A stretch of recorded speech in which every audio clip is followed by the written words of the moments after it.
Xin chào các bạn.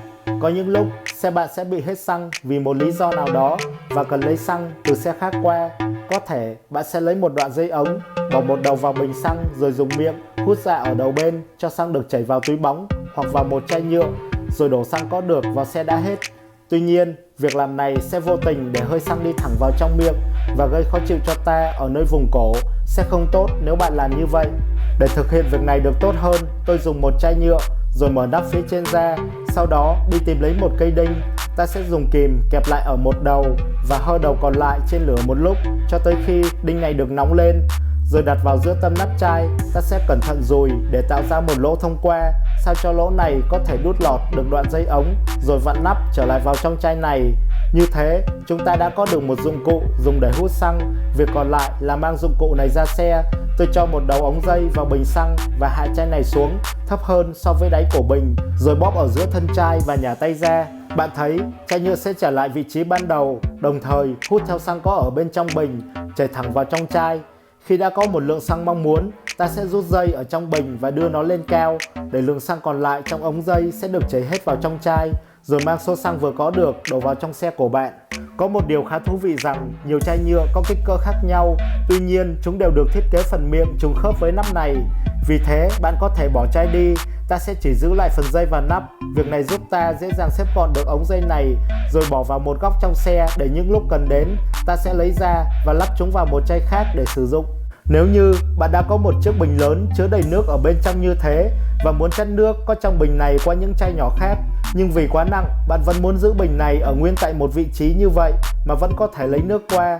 Việc này cũng khá đơn giản, ta có thể áp dụng theo cách đã làm được trước đó. Tuy nhiên, tôi cần dùng một chai nhựa mới và hai đoạn ống dây. Ta sẽ dùi một lỗ ở chính giữa nắp chai và một lỗ nữa ở ngay giữa đáy chai, rồi đút hai đoạn ống dây vào trong lỗ vừa mới có được, đồng thời dán keo xung quanh ở hai vị trí nối dây vào chai cho thật kín và chờ một lúc cho keo được khô. Vậy là xong, tôi đã có một dụng cụ tự làm dùng để hút nước trông như thế.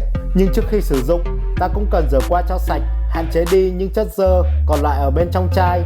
Sau đó, tôi xếp đều miệng các chai nhỏ bằng vây đáy của bình. Lấy dụng cụ vừa làm trước đó, ta sẽ bỏ một đầu dây vào trong bình và đầu còn lại vào trong chai, rồi bóp vào thân chai ở giữa hai đoạn dây này và nhả tay ra. Bạn thấy nước đang bắt đầu được hút từ trong bình ra một cách rất gọn. Khi nước đã gần đầy đến miệng, ta chỉ cần bóp đầu ống rồi chuyển qua một chai khác. Như thế, bạn đã có thể chuyển nước sạch từ một bình lớn qua các chai nhỏ một cách thật dễ dàng. Với một dụng cụ tiện ích như thế, bạn cũng có thể làm một cái tương tự để hút nước từ những bể cá được đặt cố định ở một chỗ. Sau đó thay nước mới vào để những chú cá nhỏ trong bể có một nguồn nước sạch mới tha hồ bơi lội tung tăng vui đùa. Lúc đang chơi, tôi thấy trong nhà khá tối và muốn bật điện lên. Tuy nhiên, khi bật công tắc, bóng đèn lại không sáng.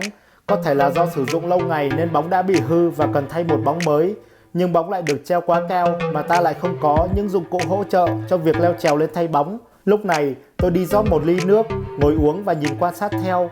Bạn thấy những bóng đang sử dụng có dạng hình tròn được gắn vào một chiếc chuôi bóng. Lúc thi công, người thợ sẽ dùng vít và gắn qua lỗ có ở hai bên chuôi để cố định vào trần nhà. Sau đó, một đầu của bóng sẽ được xoay vào chuôi theo chiều kim đồng hồ. Nếu muốn mở bóng này ra, ta chỉ cần xoay theo chiều ngược lại. Nếu vậy, ta có thể làm một dụng cụ nào đó thay thế giống như một cánh tay dài mà ở dưới ta vẫn với được tới bóng này. Tôi dùng một thanh cây có chiều dài đủ chạm tới bóng trên và lấy một chai nhựa có bề rộng lớn hơn bóng một chút. Rồi từ miệng chai ta sẽ lấy vào đến vị trí này trên thân chai và cắt ngang qua. Tiếp theo tôi sẽ cho miệng chai được lọt vào một đầu của thanh cây. Dùng con vít nhỏ ta khoan qua giữ cố định chúng lại với nhau. Như vậy ta đã có thể sử dụng. Tuy nhiên khi xoay chai lại bị trượt khỏi bóng và không thể mở được. Vì điểm tiếp xúc của thân chai và bóng đèn là hai mặt trơn nên chúng không thể bám vào nhau và bị trượt ra như thế. Để khắc phục vấn đề này, tôi dùng keo silicone dán quanh lòng trong của chai như bạn đang thấy, rồi chờ khoảng 30 phút cho keo được khô. Bây giờ chúng đã có độ bám và mở ra một cách dễ dàng. Việc còn lại là đưa bóng mới vô rồi xoay vào theo chiều kim đồng hồ. Với những bóng có kích thước lớn hơn, ta chỉ cần làm một chai khác với lòng ở bên trong có hình dạng trông như vậy và chiều rộng đủ để chứa được bóng này, rồi lắp lên tương tự như lúc trước. Thế là xong, giờ tôi đã có thể bật đèn cho sáng để tiếp tục trò chơi còn đang dang dở trong nhà.